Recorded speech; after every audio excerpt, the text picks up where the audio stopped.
Bonjour à tous et bonjour à toutes. Donc, effectivement, je vais faire une petite vidéo pour débriefer de comment s'est conclu le Masters. Et après, je vais vous parler un petit peu de Rafa. Voilà. On va finir sur les actualités qu'on a eues en cette fin de semaine dernière et Rafa, parce qu'il y a pas mal de nouvelles concernant l'Espagnol. Donc, ce Masters, bah, finalement, il s'est conclu un peu comme il avait commencé, c'est-à-dire par un match très décevant. Donc avant de vous parler de la finale, je vais déjà vous parler des demi-finales. On a eu deux demi-finales. La première, Novak contre Kei Nishikori, où Novak s'est baladé, il a mis 6-1, 6-1, il a sorti un match monstrueux. Voilà, il réussit tout. Nishikori, tactiquement, il s'est trompé, il a voulu jouer en cadence contre Novak, et tactiquement, c'est exactement tout ce qu'il ne faut pas faire contre Novak. Des frappes tendues, très peu de variations et très peu de montée au filet. Un jeu assez attentiste. Au final, il s'est fait punir, il perd 6-1, 6-1 totalement logiquement, avec Djoko qui fait son meilleur match du tournoi, clairement, sur cette demi-finale-là. Et dans l'autre demi-finale, on a eu un combat complètement incroyable entre Andy Murray et Raonic. Raonic qui avait fait un grand pas vers la victoire, puisqu'il menait un 7-0 break dans le deuxième. Il menait 7-5, 2-1, il me semble. Et voilà, et le match semblait quasiment plié. Et puis Murray a eu des ressources mentales et physiques assez incroyables pour aller remporter ce match. Très très bon de tennis, avec une vraie opposition de style, avec un Murray très défensif et un Raonic qui vient complètement enfiler et qui fait le jeu.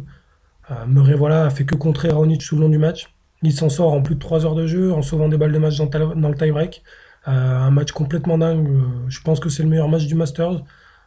Ouais, en termes de qualité de tennis, c'était vraiment du très très haut niveau. Avec un Raonic qui m'a vraiment surpris. J'avais dit que ça allait être difficile pour Murray. Euh, mais je pensais pas que Raonic était capable de faire autant mal à Murray, surtout contre un très très bon Murray.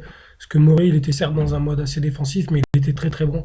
Il a été exceptionnel en défense, il a été incroyable en passing. On a eu un super match.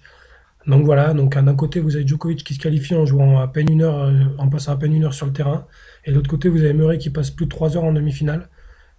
Pour moi, après ces deux matchs, j'étais persuadé que Djoko il allait dérouler contre Andy Murray. Et au final, bah, on a bien eu un match à sens unique quasiment, mais dans l'autre sens, avec Murray qui a vraiment été largement meilleur que Novak. J'ai encore une fois été très surpris par l'attitude de Novak, parce que autant il râlait toute la semaine et on le sentait très combatif, autant sur la finale, je l'ai trouvé résigné quasiment d'entrée de jeu. Aucune fois il a serré le poing, il a jamais râlé, il a montré aucun signe de révolte. On n'a vraiment pas senti un numéro un mondial en train de défendre sa place de numéro un mondial. Ouais, pouvait gagner le Masters pour la cinquième fois de sa carrière. Il pouvait rejoindre Federer ou s'en rapprocher au moins dans cette catégorie-là. 5 Masters dans une carrière, ça aurait été énorme. Il pouvait reprendre sa place de numéro un mondial, ce qui lui aurait fait finir une fois de plus une année numéro un mondial. Là aussi, il pouvait se rapprocher de Federer. Et au final, il fait un non-match. Il fait un non-match parce que tactiquement, Murray fait le match parfait. C'est-à-dire qu'il va beaucoup sur le coup droit de Djoko. Il slice énormément, des slices très courts, sans aucune vie, qui attirent Djoko au filet et qui lui permettent d'avoir des passings assez faciles. Donc même si Murray fait un très très bon match, j'ai été déçu par Djoko. Les coups d'attaque de Nova qui sortaient pas du tout de sa raquette. Ça sortait pas du tout sur des balles courtes où il avait vraiment des coups d'attaque sur lesquels il doit terminer dès le premier coup. Il en mettait pas un. Il rate deux matchs qui sont deux fautes, mais incroyables à ce niveau-là. Dans des moments un peu importants, parce que je crois qu'il y en a un qui est à 30 et en deuxième set, c'est là où il se fait breaker. Aucun signe de révolte, aucun agacement.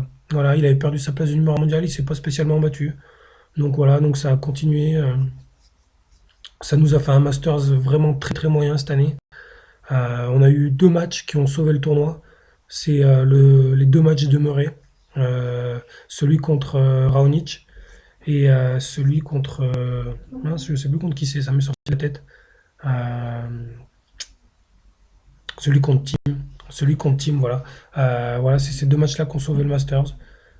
Non, c'était pas Team. Je vous raconte n'importe quoi. Celui contre Nishikori, voilà. Le match contre Nishikori et le match contre Raonic qui sauve le Masters. Donc voilà, donc un Masters qui se termine sur une mauvaise note.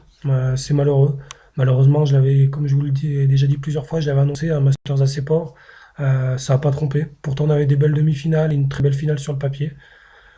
Voilà, Novak, il a décidé de pas combattre, il a rendu les armes. C'est pas digne d'un numéro un mondial. Qui passe à côté tennistiquement, il a le droit, hein. On a tous le droit de faire un mauvais match, hein, même à ce niveau-là, hein. Surtout après la saison qu'il a connue. Mais t'as pas le droit de pas te battre à ce niveau-là. Voilà.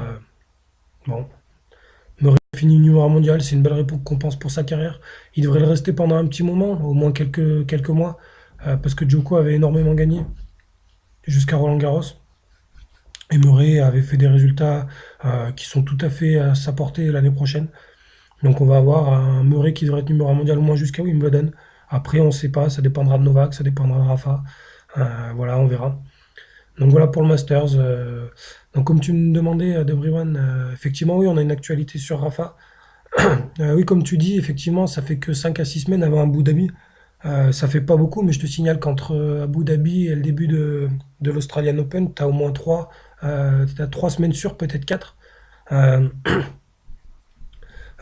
Tant que je te dise pas de bêtises, t'as Abu Dhabi, après t'as Doha, t'as une semaine, ouais, t'as 4 semaines. Donc ce qui fait que Rafa, il arriverait avec 10 semaines d'entraînement dans les pattes, et pas 10 en fait 11, parce que même si on a eu des vidéos qu'en début de semaine dernière, Rafa avait déjà repris l'entraînement depuis une semaine en gymnase. Donc on en avait pas, personne n'en avait parlé, mais ça fait déjà une semaine. Il en est déjà 15 jours d'entraînement, alors Rafa. Rafa, il a déjà 15 jours d'entraînement dans les jambes, les autres, ils viennent juste de finir leur saison. Donc effectivement, ça fera que 3 semaines, 2 semaines, 3 semaines de plus que d'habitude en termes d'entraînement. Mais à ce niveau-là, c'est énorme. C'est énorme. Si Rafa, l'année dernière, avait eu 2 semaines de plus pour soigner son poignet et qu'il n'avait pas forcé à Rome et Madrid, il aurait gagné Roland Garros. Donc oui, ça va faire 10 semaines d'entraînement, mais c'est énorme. Passer de 7 semaines à 10 semaines d'entraînement, à ce niveau-là, c'est vraiment énorme. Ça fait 2 mois et demi d'entraînement, quasiment. Ça va faire entre 2 mois et 2 mois et demi d'entraînement pour préparer l'Open d'Australie. Si Rafa arrive pas préparé physiquement, tennistiquement et mentalement, c'est incompréhensible. Il n'a jamais coupé sa saison aussitôt. Donc il aura, même s'il n'a pas gagné beaucoup en semaine d'entraînement, il a énormément gagné en fraîcheur physique. Il a très peu joué cette année. Il a beaucoup été blessé. Il est souvent perdu assez tôt dans les tournois, notamment les tournois du Grand Chelem. Il a fait énormément de forfaits. Donc mentalement, il va être beaucoup plus frais que d'habitude. Physiquement, il a aucune raison de ne pas être prêt. Parce qu'avec 15 jours d'entraînement en plus que ses concurrents, s'il n'est pas prêt physiquement, bah, ça veut dire que c'est fini pour lui. Et tennistiquement, il a vraiment le temps de bien travailler tout ce qu'il a à travailler. Pour ce qui est du poignet, Rafa s'entraîne sans strap. Il avait dit de toute façon qu'il reprendrait l'entraînement que quand il serait à 100% prêt. Parce qu'il avait dit qu'il avait justement du temps. Le fait de faire forfait pour le Masters, etc., ça lui permettait de gagner du temps et de se permettre de prendre le temps nécessaire pour soigner son poignet. Donc s'il a repris, c'est qu'il a 100%, à 100% prêt. Maintenant, s'il a repris et qu'il a encore des douleurs eh ben, j'ai envie de dire, s'il se reblesse, ça sera bien fait pour lui. Parce que à ce niveau-là, s'il n'est pas capable de comprendre qu'il fallait vraiment qu'il soigne cette blessure, qu'il l'a fait rater Roland Garros et Wimbledon, qui lui a sûrement volé la décima, parce que vu son niveau, je vois pas qui aurait pu le battre pour la décima. Surtout quand on a vu le niveau du tournoi, où il y a pas eu de très très grand match à Wimbledon, à Roland Garros non plus. Donc voilà, après, sincèrement, je pense qu'il a vraiment repris au bon moment. Euh, je suis persuadé qu'il a repris au bon moment. En plus, de ce que j'ai su, il s'entraîne plusieurs fois par jour. Il fait notamment des night sessions. Quand vous faites des night sessions, c'est toujours que vous êtes entraîné le matin, voire l'après-midi. Moi, je me rappelle de Roger Federer, il y a 2 ans, qui faisait 3 séances de 2 heures par jour. Il faisait 2 heures le matin, 2 heures l'après-midi et 2 heures le soir. Je serais pas étonné du tout que Rafa fasse pareil, en faisant une séance de cardio, une séance de renforcement musculaire et une séance purement de tennis pendant 2 heures.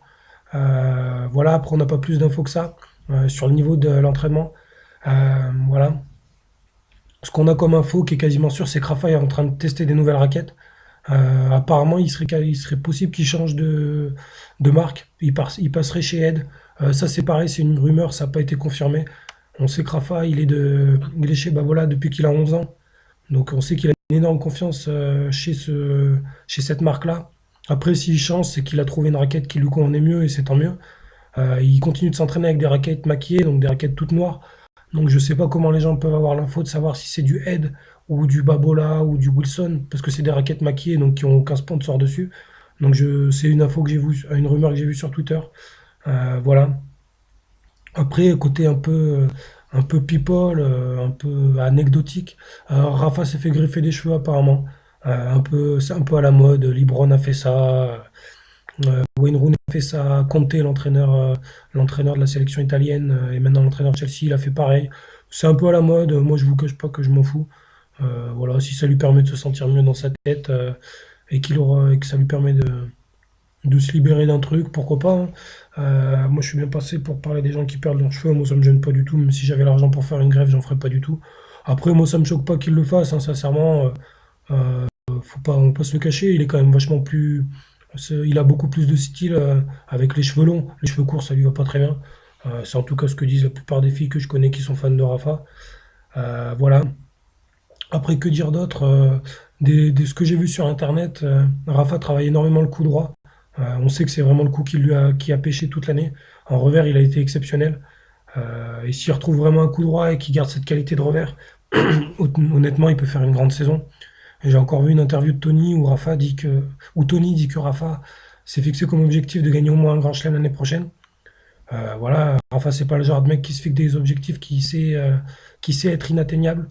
Donc, ouais, on verra.